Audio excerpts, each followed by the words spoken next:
Égypte na Soudan baboyi na makasi bobandi ya botondisi mai na barrage ya Renaissance na Éthiopie.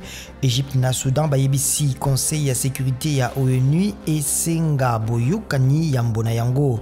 Conseil ya sécurité ekotala likamboli yango mwaminei na bosengami ya Tunisie. Mbulamatari ya Belgique ezali kobungisa linaka ya kobanda kozongisa biloko biike bibotolamaki na ekolo Congo démocratique na bokonzi ya Léopold II.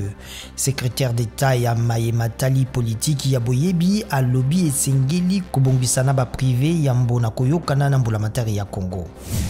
Usambisami ya Colonel Edmond Masumbuku Moindo mozali kokoba lelo sima na bobandi bwa yango lundi na Minembwe na Fizi na Sud Kivu pona kotika basoda baye kokima na minduki pe masasi. Corps militaire ya Sud Kivu ezali kosambisa Colonel Masumbuko po basoda bango bakatisa kingambo ya Colonel ya kala makanika pona kobundisaka mampinga ma ekolo Congo démocratique.